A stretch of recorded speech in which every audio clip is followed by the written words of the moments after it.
చాలా మందికి తెలియని విషయం ఏంటంటే మనము జంతువులమే,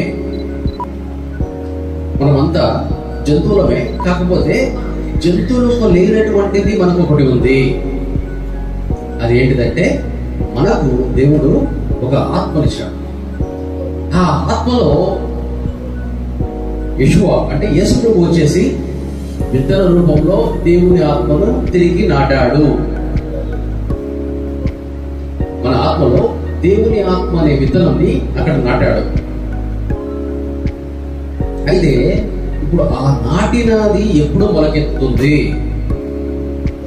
ఎప్పుడు చెట్టు అవుతుంది, ఇవన్నీ కొన్ని ప్రశ్నలు. మొదటి ప్రశ్న, దేవునికి మన దగ్గర నుంచి ముఖ్యంగా అతి ముఖ్యంగా ప్రాముఖ్యమైనది ఏంటిదంటే మన ఆత్మని ఆయనకు అప్పచెప్పాలా.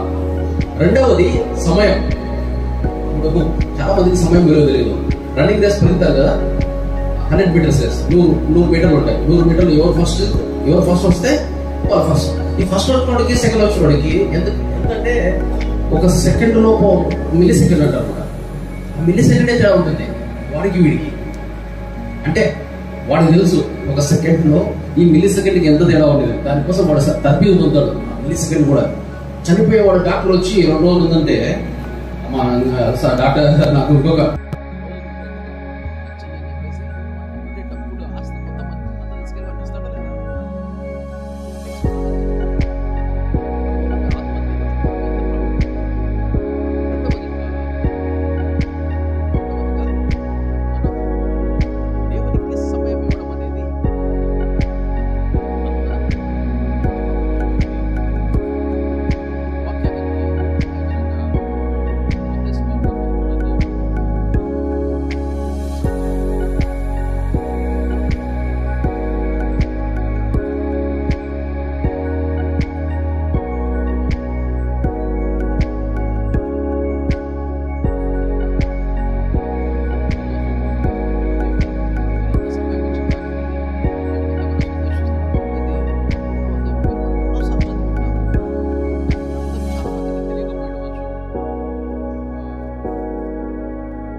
ఈ తరం వారిని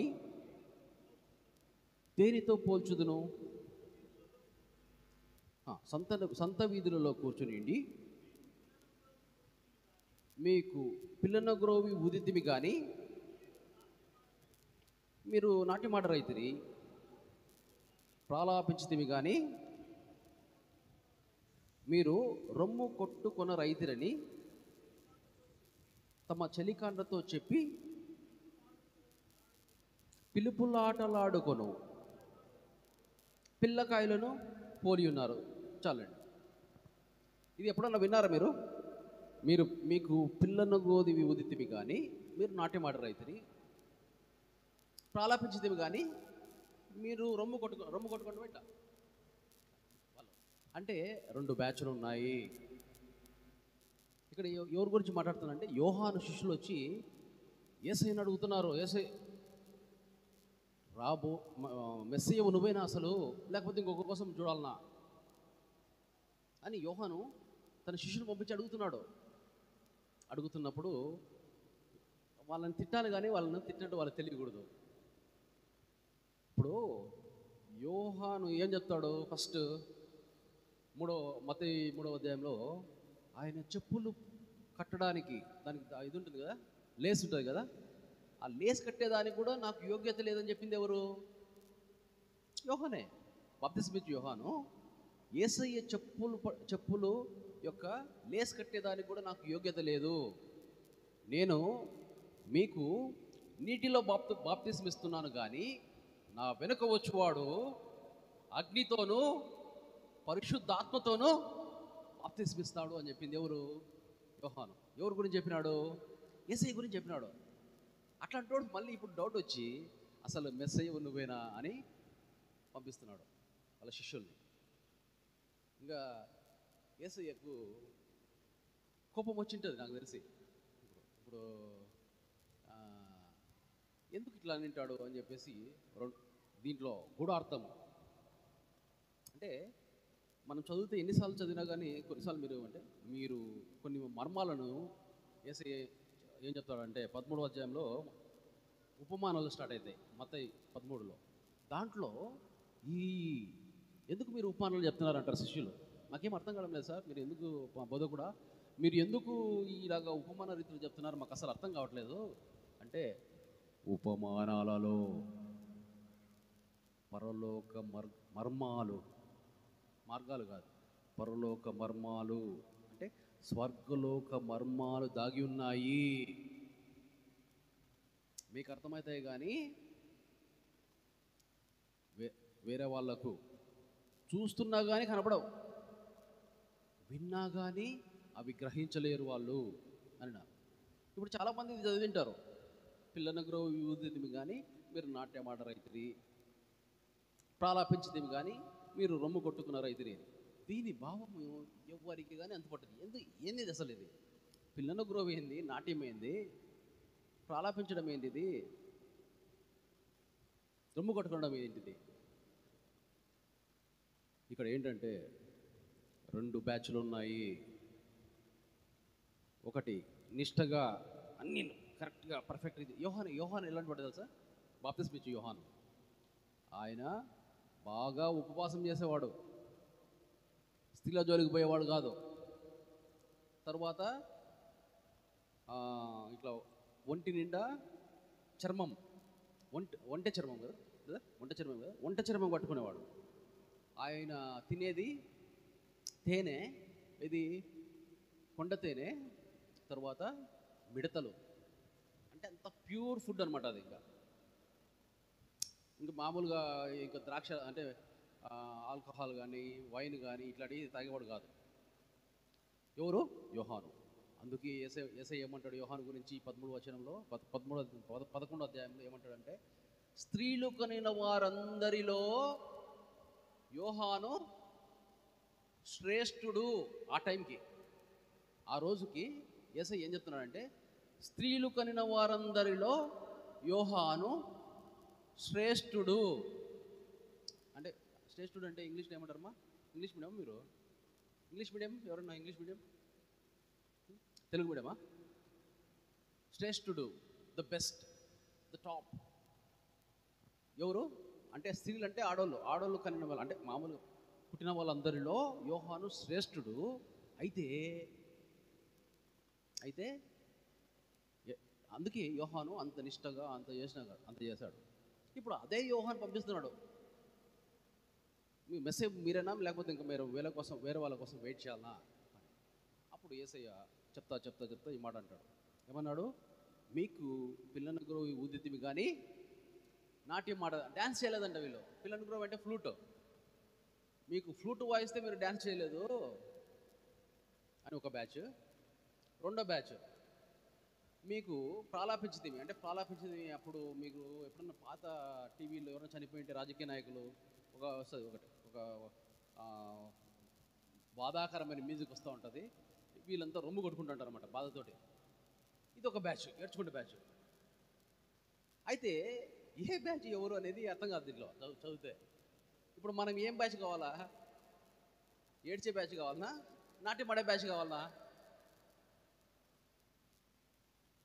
యేసయ్య బ్యాచ్ వచ్చేసి నాట్యం ఆడే బ్యాచ్, పిల్లనగ్రోవి ఫ్లూట్ అండ్ నాట్యం ఉండే బ్యాచ్. అందుకే దావీదు వలనే నాట్యమాడి తండ్రిని స్తుతించెదను, దావీదు వలనే నాట్యమాడి తండ్రిని స్తుతించెదను. ఆ పాట విన్నారా మీరు? అంటే మనము నాట్యం ఆడే బ్యాచ్ మనది. కానీ చాలాసార్లు చూస్తే ముఖం పొడుగ్గా పెట్టుకొని దిగులుగా కూర్చుంటారు, పడవ మునిగిపోయినట్లు. అంటే చేపలు పట్టే వాళ్ళకి పడవ మునిగిపోయింది అనుకోండి, ఇంక వాళ్ళకి దొద్దుదూరే ఉండదు పాపం. ఆ పడవలో పోయి చేపలు పట్టుకుంటారు కదా, వాళ్ళు వల వేసుకొని పట్టుకుంటారు అన్నమాట. అలాగా ఏదో పడవ మునిగిపోయినట్టు అంతా మొహం పొడుగు పెట్టుకొని బాధపడుతుంటారు వీళ్ళు. దేనికి బాధపడతారో కూడా తెలీదు. వాళ్ళు రొమ్ము కొట్టుకుంటారంట.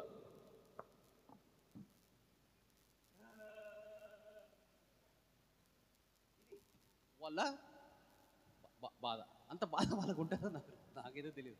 రొమ్ము కొట్టుకొని ఏడ్చేంత బాధ వాళ్ళకు ఉంటుందో లేదు. అయితే మనం ఎవరిని వెంబడించాలి? ఇప్పుడు ఇదొక క్వశ్చన్ మళ్ళీ మీకు. బైబిల్లో ఆదాము ఉన్నాడు, తర్వాత మోషే ప్రవక్త ఉన్నారు, యెషయా ప్రవక్త ఉన్నారు, ఎంత ఇంకా దానియేలు, దావీదు మహారాజు, సొలొమోను మహారాజు, ఈ బాప్తిస్మిచ్ యోహాను, యోహాను సువార్త, యోహాను పత్రికలు, ప్రకటన రాసిన యోహాను శిష్యుడు ఆయన. తరువాత పౌలు, పేతురు, ఇంతమంది ఉన్నారు కదా, యేసయ్య, ఇంతమంది ఉన్నారు కదా. ఎవరిని మనం ఫాలో కావాలా? ఎవరిని వెంబడించాలా?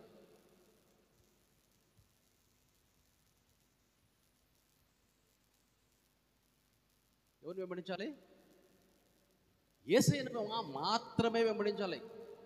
అది యేసయ్య నన్ను వెంబడించు అంటాడు. మీకు గమనిస్తే మత్తయి సువార్త 4వ అధ్యాయంలో నన్ను వెంబడించు అంటారు అన్నమాట. అంటే పరిగెత్తుకొని వచ్చేస్తారు. ఎవరు? వాళ్ళు చేపలు పడుతుంటారు. ఒకడు ఏదో చెప్తాడు, మా నాన్న చనిపోయినాడు, నన్ను వెంబడించరా, నన్ను వెంబడించంటే, బుధ కూడా నేను మా నాన్న చనిపోయినాడు, మేము పూర్తి చేసి వస్తామంటే, చనిపోయిన వాళ్ళని పుడుస్తారు కానీ, అంటే మృతులను పుడుస్తారు నువ్వు వచ్చి అంటాడు. మృతులను ఎట్లా పుడుస్తారు? అయితే మధ్యలో ఒక బ్రేక్. ఇంతకుముందు చెప్పినాను కదా, స్త్రీల కని వారిలో అతి శ్రేష్ఠుడు ఎవరు? యోహాను. మరి యేసయ్య కూడా పుట్టాడు కదా, యేసయ్య శ్రేష్ఠుడా, యోహాను శ్రేష్ఠుడా? యేసయ్య కూడా స్త్రీకి కదా పుట్టింది. అందుకే మీరు గమనిస్తే మనుష్య కుమారుడు అని ఉంటుంది. తను చెప్పుకునేటప్పుడు యేసయ్య, నేను మనుష్య కుమారుని, దేవుని కుమారుని అంటాడు. కానీ స్త్రీకి పుట్టిన కుమారుడు, స్త్రీకే పుట్టినాడు కానీ స్త్రీకి పుట్టిన కుమారులలో యేసయ్య లేడు. ఇది మీకు అర్థమైనట్టు, లేకపోతే కానట్టే. దేవుని ఆత్మతో పురుషుని సంభోగం లేకుండా పుట్టినవాడు యేసయ్య.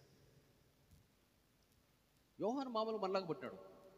ఒక పురుషుడు ఒక స్త్రీ సంభోగం జరిగినప్పుడు పిల్లలు పుడతారు. అది అలాగా యోహాను పుట్టాడు. మనమంతా అలాగే పుట్టినాం.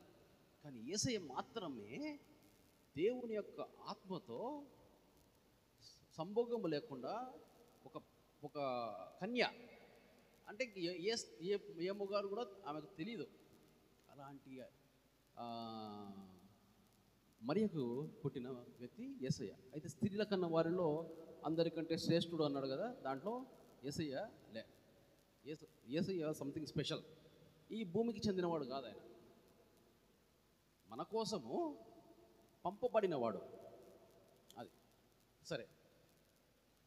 ఇప్పుడు ఎవరిని వెంబడించాలి? మనము యేసయ్యను వెంబడించాలి. ఆయన ఏమంటారంటే, మృతులను పాతిపెట్టుదురు అంటే ఎట్లా? ఇప్పుడు చచ్చిపోయిన వాళ్ళు ఎట్లా పాతి పెడతారు? బ్రదర్, మన ఊర్లో ఎవరైనా చనిపోయారు అనుకోండి, మనం ఎవరు పాతి పెడతారు? బతుకున్న వాళ్ళే పాతి పెడతారు కదా.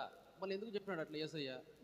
మృతులను పాతి పెడతారంటే, యేసయ్య చెప్పిన ప్రతి మాటలో ఈ శరీర సంబంధమైన విషయం తక్కువ ఉంటుంది, ఆత్మ సంబంధమైన విషయం ఎక్కువ ఉంటుంది. ఆత్మీయంగా మృతులు అంటే నేను మనిషినే, చూడడానికి మనిషినే, కానీ నాలో ఆత్మ చనిపోయిందంటే నాలో నేను ఒక జంతువుని. జంతువు కంటే ఎక్కువ ఏంది ఉందంటే నాలో ఆత్మ ఉంది. ఆ ఆత్మలో దేవుని ఆత్మ నిండి ఉండాల. అలా నిండి ఉన్నప్పుడు మాత్రమే నేను దేవుని కుమారుణ్ణి. ఒకవేళ నా ఆదాంలాగా పాపం చేసి ఈ దేవుని ఆత్మ వాళ్ళు ఆత్మీయంగా చనిపోయింటారు అన్నమాట. మీరు ఆదికాండం మొదటి అధ్యాయం గమనించినట్లయితే ఏముంటుంది? వాళ్ళు తినవద్దన్న, 2వ అధ్యాయం గమనించినట్లయితే ఏముంటుంది? తినవద్దన్న ఫలము, మంచి చెడ్డల ఫలాన్ని వాళ్ళు వాళ్ళు తింటే ఏమవుతుంది అన్నారు? చనిపోతారన్నారు. కానీ చనిపోయినారు వాళ్ళు? అప్పుడే చనిపోలే, మామూలుగా ముసలిలో చనిపోయినారు. చనిపోయినారంటే అది ఆత్మీయమైన చావు. ఆదాము హవ్వలలో ఉన్న దేవుని ఆత్మ వాళ్ళ నుంచి వెళ్ళిపోయింది. ఇప్పుడు యేసయ్య చెప్పేది కూడా అదే. ఏమని?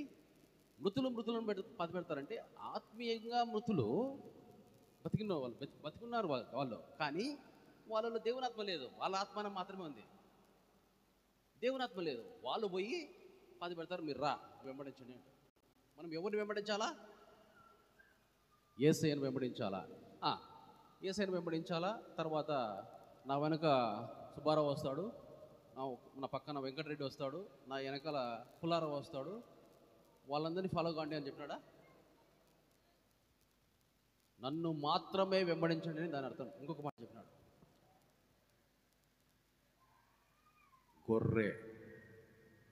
గొర్రె చర్మము కట్టుకున్న తోడేళ్ళు నా వెనకలు వస్తారు, జాగ్రత్త అన్నాడు. అంటే అర్థం ఏంది? నన్ను వెంబడించండి, నా వెనకల గొర్రె చర్మం కట్టుకున్న తోడేలు అంటే తెలుసు కదా, చీల్చి చంపుతాయి అవి. ఆ తోడేళ్ళు వస్తాయి, మీరు జాగ్రత్తగా ఉండండి, మీరు నా వెనక వచ్చే వాళ్ళని వెంబడించదండి, నన్ను మాత్రమే వెంబడించండి అని దాని అర్థం. ఎవరిని మాత్రమే ఆరాధించమని చెప్పినాడు యేసయ్య?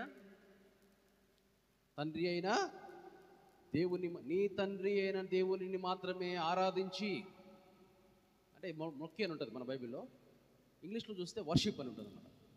ఆరాధించి ఆయనను మాత్రమే సేవించాలని నీకు తెలియదా సాతానా? పో! నీ తండ్రి అయిన దేవునిని ఆరాధించి ఆయనను మాత్రమే ప్రేమించాలని మీకు తెలియదా?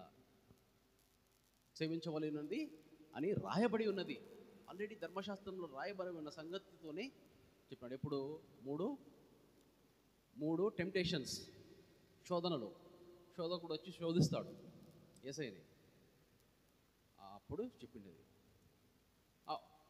తండ్రి అయిన దేవుణ్ణి ఆరాధించమని చెప్పింది ఎవరు?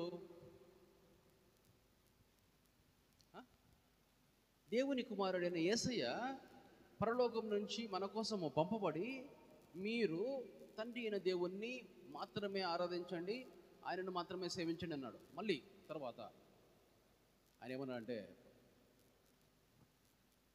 మీ పూర్ణ హృదయముతో, పూర్ణ మనస్సుతో, పూర్ణ ఆత్మతో, మళ్ళీ ఇంకా లూకా మార్కులు చూస్తే పూర్ణ వివేకముతో, మనస్సుతో అంటే వివేకం కూడా వస్తుంది, కానీ ఇంకా ఆ మనసును బాగా కేంద్రీకరించి వివేకముతో ఏం చేయాలి? మనము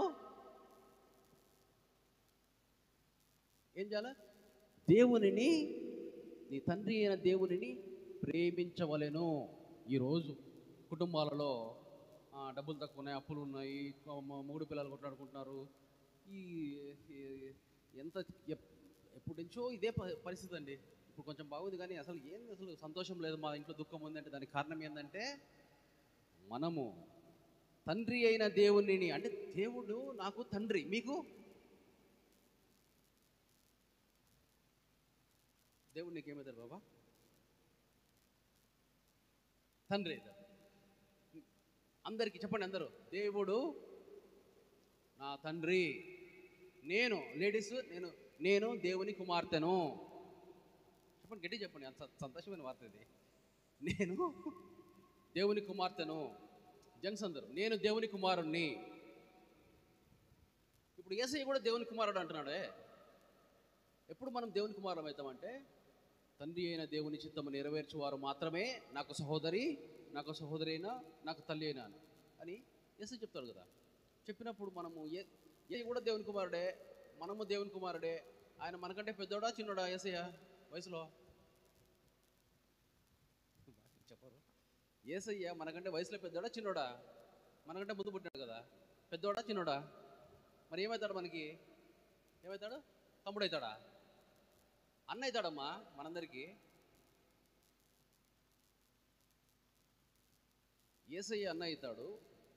యేసయ్య తండ్రి అయిన దేవుడు ఆయనకు తండ్రి, మనకు తండ్రి అవుతాడు. అర్థమైందా? క్లియర్గా వరుసలు కుదిరినాయా? ఇప్పుడు ఈ వరుసలు తెలియకపోతే వ్యభిచారం అవుతుంది. ఇప్పుడు కొడుకు పెళ్లి చేసుకున్నాడు, నాన్న ఉన్నాడు. ఇప్పుడు ఈ కొత్తగా వచ్చిన స్త్రీ అంటుంది, కొడుకైనా ఒకటే, నాన్న ఒకటే అన్నాడు అనుకో, ఏమవుతుంది? అది వ్యభిచారం అవుతుంది. ఇట్లా చేస్తే ఇది ఆత్మీయ వ్యభిచారం అవుతుంది. యేసయ్య ఏం చెప్పినాడు? మీరు తండ్రి అయిన దేవుని మాత్రమే ఆరాధించుడి, ఆయన మాత్రమే సేవించుడి, ఆయన మాత్రమే ప్రేమించుడి అని చెప్పిన తర్వాత మనము మనము ఫస్ట్ చెప్పిన ఆజ్ఞ ఏంటంటే, ముఖ్యమైన ఆజ్ఞ, అన్నిటికంటే ప్రాముఖ్యమైన ఆజ్ఞ ఏంటంటే, తండ్రి అయిన దేవుణ్ణి నువ్వు ప్రేమించాలా. ఎట్లా ప్రేమించాలా? ద టాప్ మోస్ట్ ప్రయారిటీ అంటే ఫస్ట్ దేవుని ప్రేమించాలా. ఆ పని చేయకపోతే మనకు నష్టము, కష్టము ఇవన్నీ ఉంటాయి. ఎందుకు అంటే ఏం నేను బాగానే ప్రేమిస్తాను, నా హస్బెండ్ని బాగానే ప్రేమిస్తాను, నా పిల్లల్ని బాగానే ప్రేమిస్తున్నానే, మా తల్లిదండ్రులను బాగానే ప్రేమిస్తున్నానే, బాగానే చేస్తున్నావు కదా, ఇంతకంటే ఎవరన్నా ప్రేమిస్తారా భార్యని? ఎందుకు నా భార్య ఇంత తిక్క చేస్తుంది? భార్య అట్లా అనుకుంటారు. ఎందుకు నా మూడు ఇంత బాగా చేస్తుంది, ఇంత తిక్క చేస్తాడు? ఇంతగా ఎవరన్నా ఏ ఆడదైనా ప్రేమిస్తుందా? కానీ ఎందుకు అంటే, నువ్వు ఎవరు ప్రేమించమన్నారు? హస్బెండ్ని ప్రేమించాలి, కానీ ఎలాగా? దేవుణ్ణి ఫస్ట్ పెట్టి హస్బెండ్ని కింద పెట్టాలా, మీ పిల్లల్ని కింద పెట్టి దానికంటే పైన దేవుని పెట్టాలా. అది ఎప్పుడైతే మీరు పెట్టలేదో మీకు సర్వసమృద్ధి ఉండదు. రాసుకోండి. నేను చూసేదానికి కొంచెము వయసులో చిన్నవాళ్ళకి కనబడతా, కానీ నాకు 51 సంవత్సరాలు దాటిపోయినాయి. అయితే ఎందుకు చెప్తున్నా అంటే, మీరు దేవుని ప్రేమించినప్పుడు మీకు సర్వసమృద్ధి అంటే, మీరు గమనించినట్టయితే చాలామందికి డబ్బులు లేక పక్కింట్లో అప్పు తీసుకోవడం, అమ్మ చక్కెర ఇమ్మా, ఉప్పు ఇమ్మా, బీరకాయ ఇమ్మా, ఇట్లా కొంచెం ఒక 50 రూపాయలు అంటే ఇమ్మా, మళ్ళీ ఇస్తా కొనుక్కోవాలా, ఇట్లా అడిగింది ఉంటుంది. దేవుని నువ్వు ప్రేమించి ఫస్ట్ ఆయన ఆ సీట్లో పెట్టావంటే, మీ ఇంట్లో ఇంకా నువ్వు ఇచ్చేదే ఇంకా చెయ్యి ఇట్లా.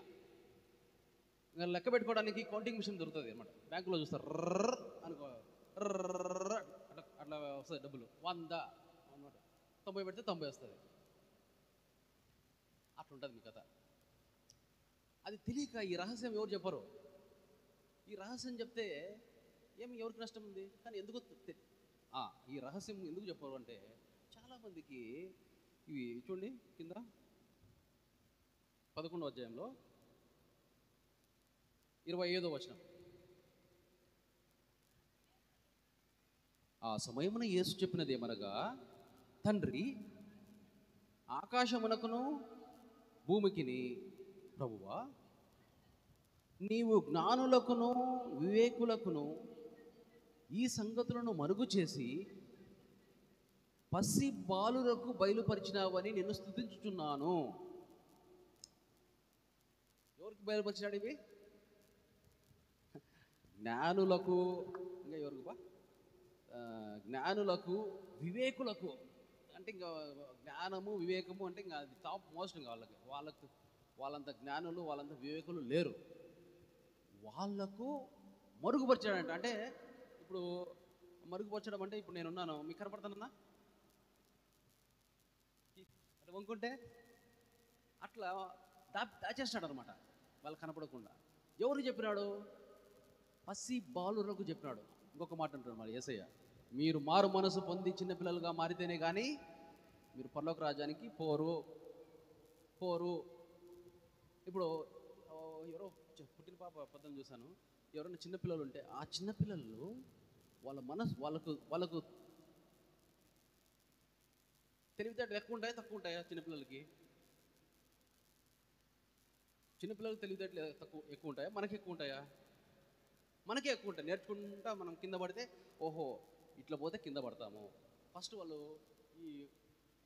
ఆ కరెంట్ ఉంది కదా, కరెంట్ ఏదో చిన్న వేలు పెడతారు అంటే, ఏదైనా పిన్ని తీసుకొని అక్కడ పెడతారు, కొడుతుంది షాక్ కొడుతుంది. వాళ్ళు ఏం నేర్చుకుంటారో, వేలు పెడితే మనకు షాక్ కొడుతుంది. ఎట్లా నేర్చుకొని మనకు జరిగిన సంఘటనల మీద ఒక్కొక్కరికి కొన్ని సంఘటనలు జరిగితే ఒకలాగా తయారవుతారు, కొన్ని సంఘటనలు జరిగితే ఇంకోలాగా తయారవుతారు. మనకు మేధస్సు పెరుగుతుంది. యేసయ్య ఏమంటా అంటే, నీ మేధస్సు అంతా పక్కన పెట్టరా, జీరో చేసుకో, పక్కన పెట్టి నువ్వు చిన్నపిల్లలుగా మారు. నాకు అన్నీ తెలుసు. ఒక పాస్టర్ అన్నాడు, ఆయనకు 70 పైనే ఉన్నాయి. నాకు బైబిల్ నేను 36 సార్లు చదివినాను. మనం వచ్చేటప్పుడు ఒక 10 కమాండ్మెంట్స్ ఉన్నాయి కదా, 10 ఆజ్ఞలు. అది ఇటు నుంచి ఇటు చెప్తాను. బాగుంది. కానీ ఆయనకు ఇంట్లో నుంచి అప్పులు. పద్మాకర్ గారు కొంచెం ఏమైనా డబ్బులు ఉంటే ఇవ్వండి, ఫోన్ చేస్తాడు, మా కొడుకుకి ఏమైనా చూసుకోండి. మరి నీకు అంత తెలుసు కదా, నీకు ఎందుకు అంత ప్రాబ్లం? ఎందుకంటే వాళ్ళకు రహస్యం తెలీదు. ఆ రహస్యం ఏంది? దేవునిని నువ్వు అంతటికంటే ఎక్కువగా నువ్వు ప్రేమిస్తే అప్పుడు ఇంకొకటి కూడా కదా, ఒట్టికి ప్రేమిస్తేనే సరిపోదు. అప్పుడు ఏమైందంటే దేవుని చిత్తము నీకు చెప్తారు. ఇప్పుడు దేవుని చిత్తం అని ఏమంటే ఎవరు చెప్పలేకపోతున్నారు, పెద్ద పెద్దలు చెప్పలేకపోతున్నారు. దేవుని చిత్తం ఏంటి అంటే మొట్టమొదట దేవునికి సర్వాధికారం ఉండేది సర్వలోకాల పైన. మన భూమి ఒక లోకం, పరలోకం ఒక లోకం, నరకలోకం ఒక లోకం, ఇట్లా మనకు తెలియని లోకాలు చాలా ఉన్నాయి. వాటన్నిటికీ దేవుడు సర్వాధికారి. ఆయన చెప్పిండేది ఇంకా వేరే మాట లేదు. తరువాత లూసిఫర్ ఎవరంటే ప్రధాన దూత, వాడు అవిధేయత. తర్వాత ఆదామవుల అవిధేయత. తర్వాత మనుషులందరూ ఆదామవుల పోలి మొత్తం అందరూ అవిధేయులు, పనికిరాని వాళ్ళు, దేవుని మాటకు లేని వాళ్ళు, దేవుని ఆత్మలో లేని వాళ్ళు, ఆత్మీయంగా చచ్చిన వాళ్ళు భూమి మీద అంతా యేసయ్య రాకముందు. ఇప్పుడు యేసయ్య చూసి వరెవరు ఇట్లుంటే ఎట్లరా, మనకెందుకు ఈ మనుషులు అర్థం కావడం లేదు అంటే బహుశా వాళ్ళు ఏం మాట్లాడుకుంటారంటే, పోండానా మీరు అంత తప్పు చేసినారు, వాళ్ళదేం తప్పు ఉంది, తమ్ముడు లూసిఫర్ గడిపోయి వాళ్ళను మభ్యపెట్టకపోతే పోతే వాళ్ళు ఎందుకు పాపం చేస్తారు, ఊరికి అనవసరంగా మీరు వాళ్ళని గెంటేసినారు పరలోకంలో నుంచి, మరి మనం ఈ తప్పును సరిదిద్దుకోవాలి కదా, ఎలాగా అంటే మీరే చెప్పండి, మీరు మేము చెప్తే మీరు వినారు, మీరు చెప్పింది మేము వినాలి అంటే యేసయ్య దేవుడు మాట్లాడుకుంటే ఊరికి ఊహించుకుంటాను నేను అంటే, అయితే నువ్వు వెళ్ళు, వాళ్ళల్లో మళ్ళీ ఆత్మ విత్తనం నాటిరా, వాళ్ళలో మళ్ళీ ఆత్మ నింపిరా. అప్పుడు ఆదామవులు ఆత్మను కొలిపినారు కదా మంచి చెడ్డ ఫలం తిన్నప్పుడు, ఇప్పుడు పోయి నాటిరా అంటే, ఆత్మతో నింపిరా అంటే మనకి ఎక్కడుంది అధికారం, మీ పోలికతో వాళ్ళని సృష్టించినారు, మనం వాళ్ళంతకు వాళ్ళు ఆహ్వానిస్తే తప్ప మనకు అవకాశం లేదు. మరి ఏం చేయమంటావు, పోయి విత్తనం నాటిరా అందరిలో, ఎవరిలో, క్రైస్తవులు మాత్రమే కాదు, భూమి మీద ఉండే అందరిలో దేవుని ఆత్మ అనే విత్తనం నాటిరా. ఇప్పుడు అందరిలో నాటినాడు. అది ఎప్పుడు మొలకెత్తుతుందంటే నువ్వు చిన్నపిల్లలుగా మారితేనే కానీ. నాకు అన్నీ తెలుసంటే అసలు నీకు అసలు మొలకనే ఎత్తున్నావు, నువ్వు జంతువువే. దేవుని ఆత్మ మనలో లేకపోతే మనం చేసే పనులన్నీ ఏంటివి, జంతువులు చేసే పనులు. మనము డబ్బు సంపాదిస్తామా, జంతువులు ఫుడ్ సంపాదిస్తా, డబ్బులు సంపాదించి ఏం చేస్తాం, ఫైనల్ ఫుడ్డే తినేది మనం. తర్వాత మనం పిల్లలు చూసుకుంటామా, మళ్ళీ పిల్లలు పుడతాయి, వాటిని చూసుకుంటామా. ఈ పనులన్నీ జంతువుల పనులే. వాటికి నేర్పిస్తాము ఎట్లా తినాలనేది. మనము స్కూల్కి ఎట్లా పంపించి ఏం నేర్పిస్తాము, ఎలా జీవించాలో నేర్పిస్తాము. అవన్నీ జంతువులు చేస్తాయి. ఆ రెండు సంభోగం చేసుకుంటే ఇక్కడ ఇదే జరుగుతుంది. సేమ్ జంతువులు చేసే ఇదే జీవితం అనుకొని, డబ్బులు సంపాదించడమే జీవితం అనుకొని, అక్కడ పోయి ఇక్కడ పోయి గాడిదలాగా పనిచేసి, ఈ దేశం పోయి ఆ దేశం పోయి, ఆ ఊరికి పోయి ఈ ఊరికి పోయి, రైతు అయితే ఎండలో, మనం అంటే ఇప్పుడు నీళ్ళలో కూర్చున్నాం కదా, నీడలో కూర్చున్న దానికే మనకు చెమట గారిపోతున్నాయి. ఇది చూసారు, ఇది చర్చికి వచ్చినప్పుడు ఇవే యాక్చువల్గా దీంట్లోనే మనకు అంత వెయిట్ రాదు కిందికి, మళ్ళీ దానిపైన ఇంకోటి కవర్ చేస్తారు. భలే అనిపించింది నాకైతే, బ్రదర్కి ఎంత తెలివి ఇచ్చినట్టు దేవుడు, అసలు వీళ్ళు ఎండాకాలం కష్టపడకూడదు మన బిడ్డలు అని అంటే ఇదంతా సంపాదించి దేనికి. ఇప్పుడు మనం చనిపోతాం అనుకోండి, ఏం తీసిపోతాం మనము, దేవుని దగ్గరికి ఏదో ఒకటి తీసుకోవాలి కదా, ఏం తీసిపోతాము, ఏం తీసిపోము. మన ఆత్మనే దేవుని ఆత్మలో కలవాలి, అదే ఆయన ఇష్టం. మనలో ఉండే దేవుని, మన ఆత్మలో నింపుకున్న దేవుని ఆత్మ మళ్ళీ తిరిగి దేవుని దగ్గరికి వెళ్ళాలి. అంటే మన ఆత్మ దేవుని ఆత్మతో నింపబడితే దేవుని దగ్గరికి వెళ్తుంది. సైతాన్తో నింపబడితే, ఇప్పుడు జంతువులాగా బతినాం అనుకోండి, ఇప్పుడు ఖాళీగా పడితే ఏమవుతుంది, ఇప్పుడు మనమంతా రోజు వచ్చి ఇక్కడ ప్రార్థన చేసుకుంటున్నాము, ఇక్కడ ఉన్నామంటే నీట్గా ఉంటుంది, ఎవరొకరు క్లీన్ చేస్తారు. అసలు వదిలేసి ఇక్కడి నుంచి ఒక 15 సంవత్సరాల తర్వాత వచ్చామనుకోండి, ఎట్లుంటుంది. మనము కనీసం 15 సంవత్సరాలు బతుకుతాం కదా, పోనీ 50 సంవత్సరాలు వదిలేసి వెళ్ళిపోయినాం అనుకోండి, గబ్బిలాలు అవి పాములు రకరకాలైన, అసలు ఇక్కడ ఎప్పుడు కానీ రాకుండా ఏదో శ్మశానాలుగా జరుగుతుంది. అలాగే మనము దేవుని ఆత్మతో నింపబడకపోతే, మన ఆత్మ దురాత్మలతో నింపబడి జంతువులాగా చచ్చిపోయినామంటే నరకానికి పోయేదానికి మాత్రమే పనికి వస్తుంది. కోటేశ్వరుడు అయిండొచ్చు, వాడు కోటేశ్వరుడు అయిండొచ్చు, వాడు ఎంతో చదివించవచ్చు, వాడికి ఎంతమంది పిల్లలు ఉండొచ్చు, బంగారు భూములు అన్నీ ఉండొచ్చు, కార్లు మేడలు ఉండి ఉండొచ్చు, అవి అవసరంలే, అక్కడ ఎడకి తీసుకొస్తాడు. మన అదంతా బాగా ఉన్న వాళ్ళు సరిపోతే పాడతాం. మళ్ళీ పరదేశులము అని పాడుకుంటాం, బుడి చేస్తాం. బుడిచి మామూలుగా అయితే మనము మొహం మీద మట్టి మొహం మీదనే మట్టేస్తాం, వేసేసి వెళ్ళిపోతాం. పొర అయిపోయింది అంటే ఏం పోయింది ఇక్కడ? శరీరం పోయింది భూస్థాపితం చేసినప్పుడు. ప్రాణం పోయింది కదా. ప్రాణం పోతేనే బుడిచేది. ప్రాణం పోకపోతే బుడితే అది పోలీసులు అయితే ఎత్తకపోతారు వాళ్ళని. ప్రాణం పోయిన తర్వాత శరీరాన్ని బుడి చేస్తారు లోపల. ఇంకా ఏం పోయింది? వీడు మేధస్సుతో సంపాదించినాడే, ఎక్కడికి పోయింది? పోయింది. అది ఎవరికి అవసరం లేదు. మేధస్సు ఎవరికి అవసరం లేదు. ఆత్మ దేవుని ఆత్మతో నిండితే దేవుని దగ్గరికి వెళ్తుంది, లేకపోతే వీడు నరకానికి పోతాడు. అర్థమైందా? క్లియర్గా ఉందా? కష్టంగా ఉందా? ఈ విషయాలన్నీ ఎవరు చెప్తారు నీకు అంటే, పసిబాలు లాగా నువ్వు మారాలా. మీకు చీకట్లో చెప్పిన సంగతులు ఇంకొక మాట ఉందండి.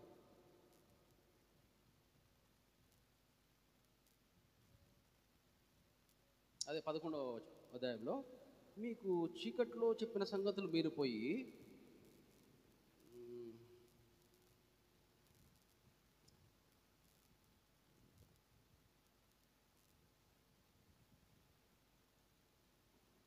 సరే అది ఎక్కడ కరెక్ట్గా నాకు కనపడడం లేదు, కానీ మీకు చీకట్లో చెప్పిన సంగతిని మీరు వెళ్ళి పగలు చెప్పండి అందరికీ. మీకు చెవిలో చెప్పిన రహస్యాలు వెళ్ళి బయలుపరచండి అందరిని అన్నాడు. ఇది ఎవరికి చెప్తున్నారంటే, చాలామంది ఏమనుకుంటారంటే, ఏదైనా కష్టంగా ఉందనుకోండి, సులభంగా ఉందనుకోండి, అది తీసుకుంటారు, జోలు పెట్టుకుంటారు. కష్టంగా ఉందనుకోండి అంటే చెప్తాదండి. సులభం అంటే ఏదన్నా మనకు మంచిగా అనిపిస్తే అది చేస్తాం సులభంగా.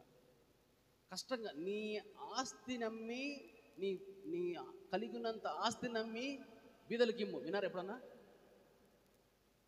ఎవరైనా చేస్తున్నారా? ఎవరు చెప్పింది? యేసే చెప్పింది. నీకు కలిగినది ఎంత ఏమై పేదలకి ఇమ్ము, అప్పుడు పరలోకమందు అంటే స్వర్గలోకమందు నీ ఫలము అధికమగును. ఇది ఎవడు చేయడు. నిన్ను వలే ఫస్ట్ కమాండ్మెంటు, నీ తండ్రి అయిన దేవుని పూర్ణ మనసుతో, పూర్ణాత్మతో, పూర్ణ హృదయముతో ప్రేమించవలను. అది ఎవడు చేయడు.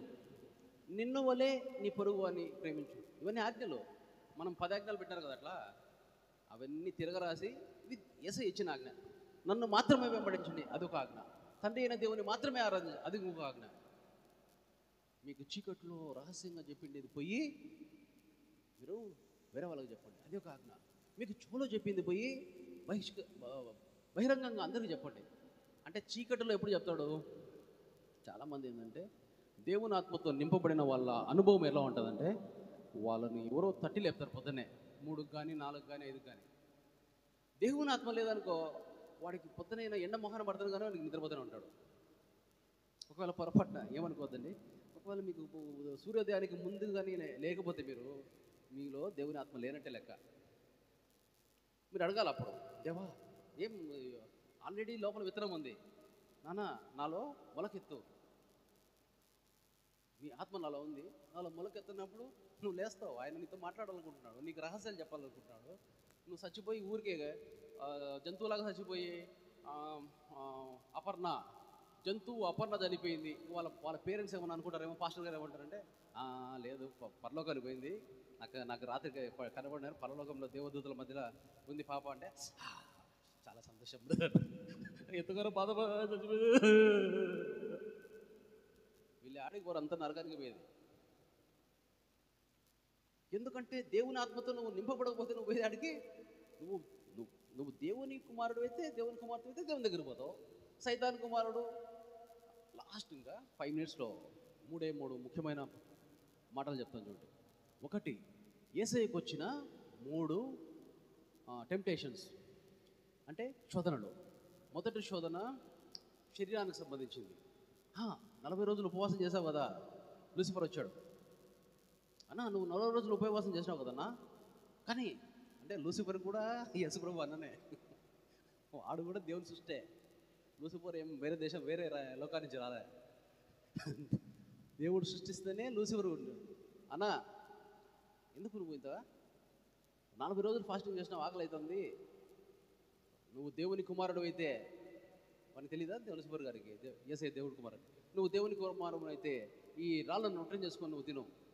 అది ఏ శోధన? అది శరీర సంబంధమైన, ఆకలి సంబంధమైనది, అంటే శరీరానికి సంబంధించిన శోధన. ఏమన్నాడు? మ్యాన్ షల్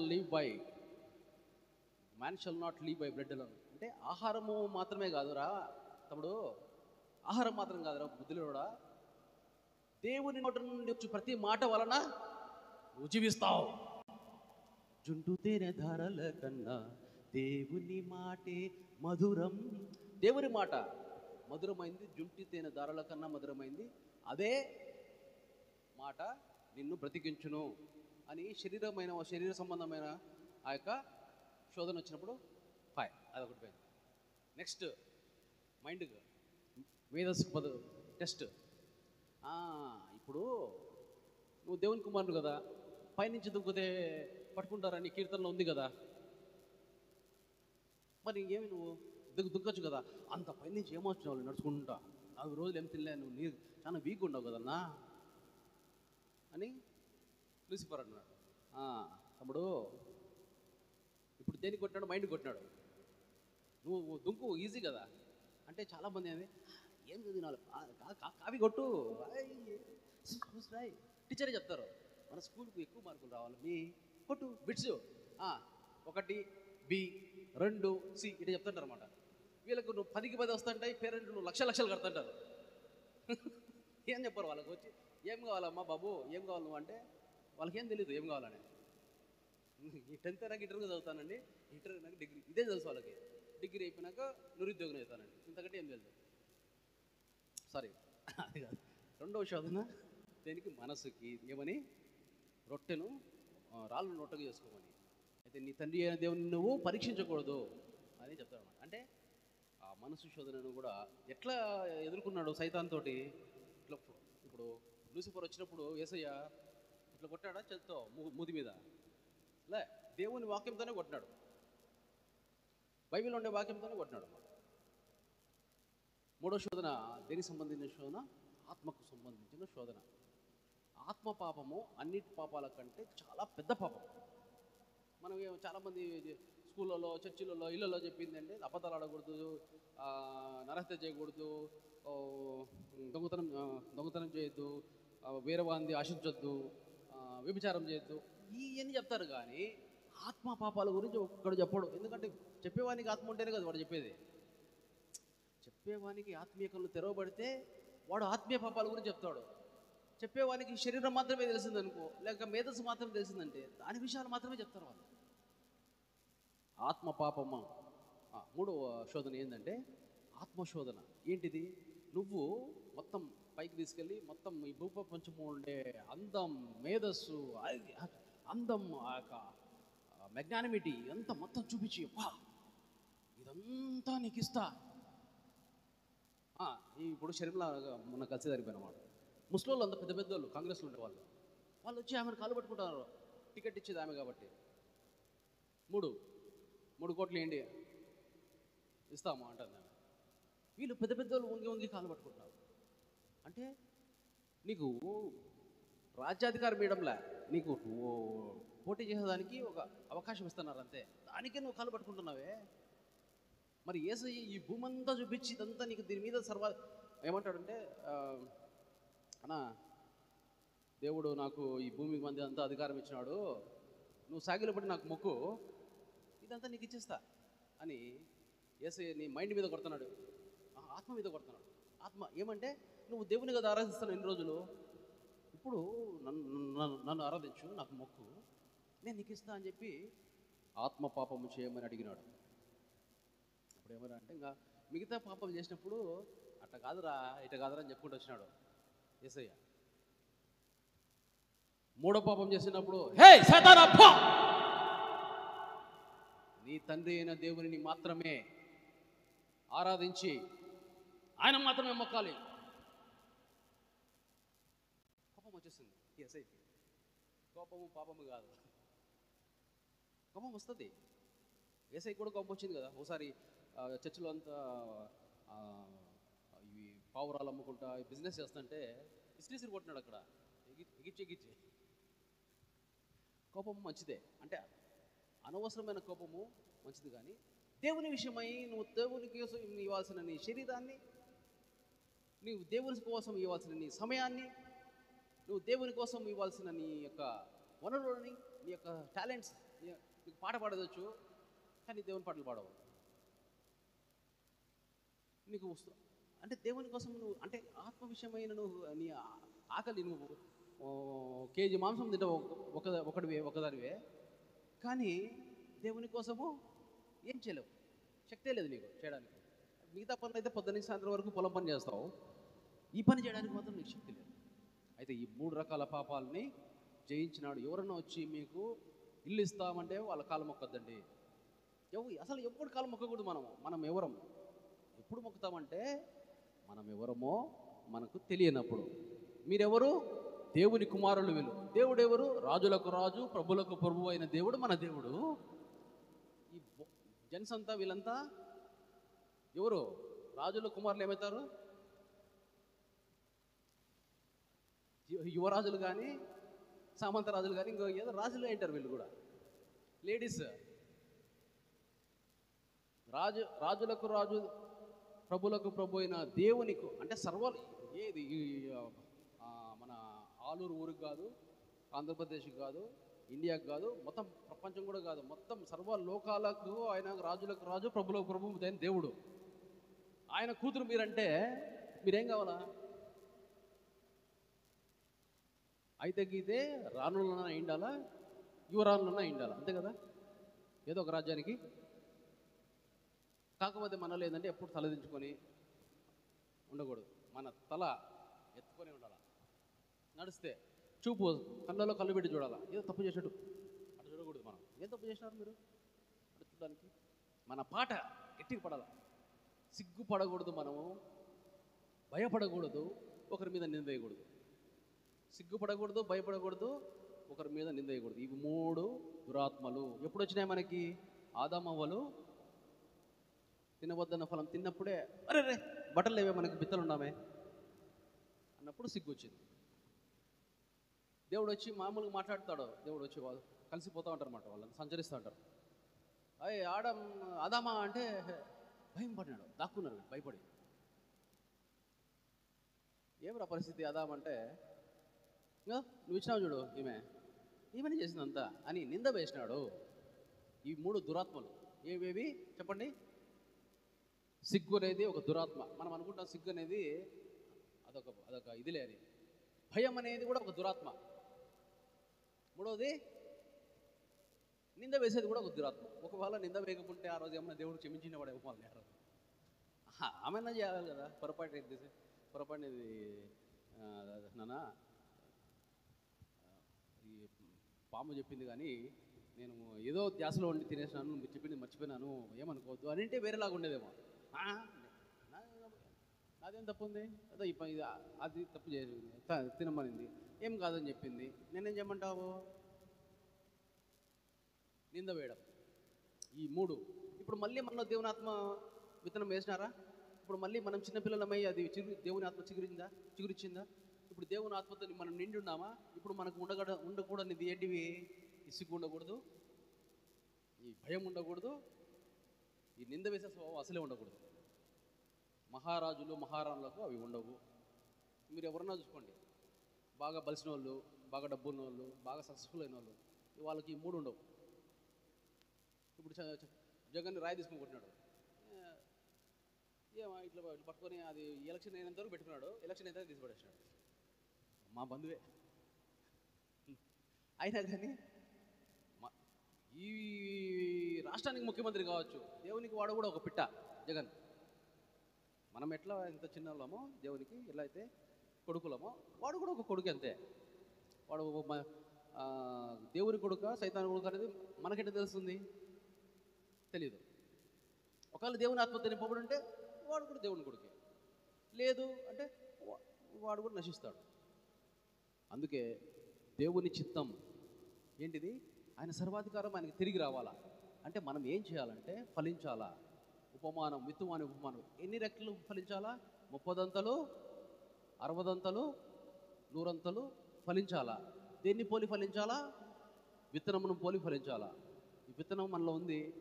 విత్తనమును పోలి మనము, విత్తనం అంటే ఎవరో కాదు, ఏమంటాడు, మాకు అర్థం కాలేదు శిష్యులు అన్నప్పుడు, విత్తనం ఏమో కాదు నాయన, వాక్యము అంటాడు.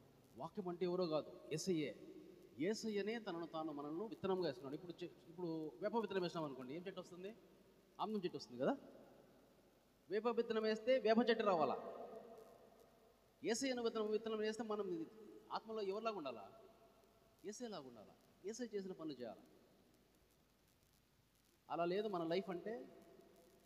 మనము తెలియదు, మనకి ఏం చేయాలో తెలియదు, ఎందుకు వచ్చినామో తెలియదు భూమికి. ఆ విత్తనమును పోలి ఫలించి మనం యేసయ్యలాగా తయారయ్యి 30 మంది, లేకపోతే 60 మంది, 100 మంది, కొంతమంది ఇప్పుడు పిల్లలు స్కూల్ నుంచి వచ్చి ఎగ్జామ్స్ అయిపోయినాయి, ఎన్ని వచ్చినాయి మార్కులు అంటే 30 మార్కులు వచ్చినాయంటే ఏమంటాం మనం? 100కు 100. నేనైతే 100 రెట్లు మనం ఫలించాలి మినిమం. ఒకవేళ అలా ఫలించింటే 5 కాపులలోనే మొత్తము భూమి మీద ఉండే వాళ్ళంతా దేవుని వైపుకు, దేవుని పిల్లలు అయిండేవాళ్ళు. అప్పుడు యేసయ్య చెప్పిన పరలోక రాజ్యం అక్కడో ఇక్కడో ఎక్కడో లేదు, మీ మధ్యలోనే ఉంది అనేది నిజమైండేది. దాంతో దేవుని రాజ్యము ఎప్పుడో వచ్చిండేది. ఇప్పుడు ఏమైపోయినాడు? ఇప్పుడు టైం పోతానే ఉంది. మనమంతా జంతువులాగా మన పని మనం చేసుకుని చచ్చిపోతున్నాము. మనుషుల్లాగా బతకడంలే. మనం ఎందుకు వచ్చిందో తెలీదు. దేవుని బాధ్యత, పరలోక రాజ్యం తీసుకొచ్చే బాధ్యత ఆయన మనకు అప్పచెప్పినాడు. నువ్వు లోకానికి వెలుగైనావు, నువ్వు లోకానికి ఉప్పైనావు అని అంటే నువ్వే కాపాడాలి. వేరే వాళ్ళు పోయి నువ్వే పోయి బాగా చేయాలా అంటే, నానా మేము కాపాడు, ఈరోజు బయలుదేరి బస్సులో పోతాం, నువ్వే డ్రైవర్ పట్టుకో అని. మళ్ళీ ఇప్పుడు ఎట్లుందంటే, పోయి కూరగాయలు తీసుకురా తండ్రి కొడుకు చెప్తే వీడు పోకుండా నాన్న నువ్వే తీసుకురా కూరగాయలు అన్నట్టుంది. ఈయనదేడు ఆయనదేడు ఆగలే ఇంట్లో. మనకు అప్పచెప్పిన పని మనం చేయకుండా మళ్ళీ నువ్వే చేయి, నన్ను రక్షించు. 2000 సంవత్సరం ముందు యేసయ్య వచ్చి చేసిందేమి? రక్షించలేదా? మళ్ళీ నేను రోజు రక్షిస్తారా వాళ్ళ? ఇప్పుడు పెళ్ళి అయిపోయింది, కూతురికి పెళ్లి చేసినారు కష్టపడి. మళ్ళా వారానికి వచ్చి నాన్న పెళ్లి చేయండి ఏమంటాడు? నాన్న తంతాడు అట్లే. అట్లా మన ప్రార్థనలు విచిత్రమైన ప్రార్థనలు. ఇచ్చిండేది మళ్ళీ అడుగుతాం. ఇప్పుడు నేను ఇక్కడికి వచ్చినాను, మన బస్ స్టాండ్ దగ్గరికి పోయి పద్మాకర్ గారు వస్తున్నారు, అక్కడ ఆయనకి దారి వెళ్దా అడున్నాడు, ఇక్కడ ఉన్నా నేను అని ఎవరైనా చెప్పినారు అనుకో, మళ్ళీ మీరు పరిగెత్తారు అడిగి పోరు కదా. మనలో దేవుని ఆత్మ ఉందంటే మళ్ళీ దేవుని ఆత్మ కోసం పరిగెత్తాము. అలా చేయకూడదు. దేవుని ఆత్మతో నిండి ఉన్నప్పుడు మనము చిన్నపిల్లలుగా తయారు కావాలా, చిన్నపిల్లల వలె కావాలా. అప్పుడు చీకటి అంటే తెల్లారుజామున మనకు మెలకు వస్తుంది. ఎందుకు వస్తుందా అనుకుంటాం మనము. ఇప్పుడు మీకు కూడా వస్తుంది. ఎప్పుడైతే నేను దేవుని కుమార్తెని, దేవుని ఆత్మ నాలో నివసిస్తున్నది, దేవుడు నా కుడి పక్కన ఉన్నాడు, దేవుడు నా ఎడమ పక్కన ఉన్నాడు. మీరు చెప్పండి నాతో పాటు, నేను దేవుని కుమారుణ్ణి, మీరు నేను దేవుని కుమార్తెని, దేవుని ఆత్మ నాలో నివసిస్తున్నది, దేవుడు నా కుడి పక్కన ఉన్నాడు, దేవుడు నా ఎడమ పక్కన ఉన్నాడు, దేవుని హస్తం నా తలపైన ఉన్నది, దేవుడు నన్ను ఎత్తి పట్టుకున్నాడు, దేవుడు నన్ను వెనక నుంచి ముందుకు నడిపిస్తున్నాడు, ముందు నుండి దారి చూపిస్తున్నాడు. అంటే చుట్టూ 7, కుడి ఎడమ కింద పైన వెనక ముందు లోపల అంతా ఆయన. ఏముంది మీ లైఫ్ పాట, డాన్సే, ఇంకా అదే డాన్స్. దావీదు వలెని నాట్యమాడుతూ తండ్రి నీ స్తుతించు, ఇంకా డాన్సే నీ కథ. ఎక్కడికి నువ్వు ఎక్కడ అడుగు పెట్టినా కానీ అక్కడ స్వస్థత. వాడు చచ్చిపోవాలని వద్దంటాడు, ఎరా బాగున్నారా అని తట్టింటాము, మళ్ళీ వాడు ఇంటికి పోతాడు సావకుండా. అయ్యో చచ్చిపోదామని ఇంకా వాళ్ళు తీసుకుపోతుంటారు. హే లేరా లేస్తాడు. వర్షం పడుతుంటది, హే ఆగు చర్చి కడుతుంది ఆగు అంటే ఆగిపోతుంది. పంట పండడంలే, వర్షం రా అంటే వస్తుంది. యేసయ్య అంటాడు, నేను ఈ కర్రలు చేసిన, మీరు నాలాగా చేయదు, నాకంటే గొప్పగా కూడా చేస్తాను. యేసయ్య చెప్పిన మాట మీరు తీసుకోవాలి.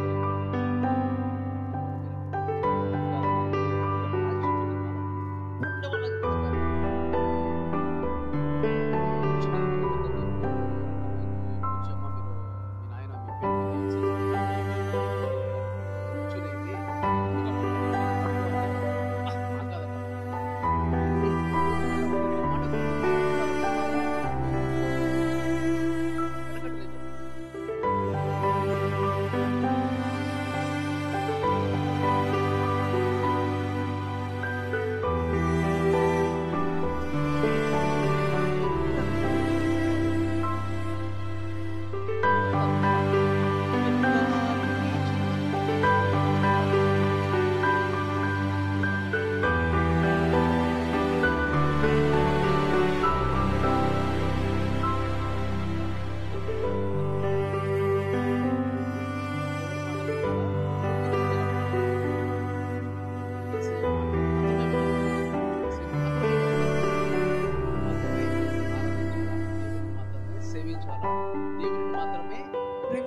ఆమేన్.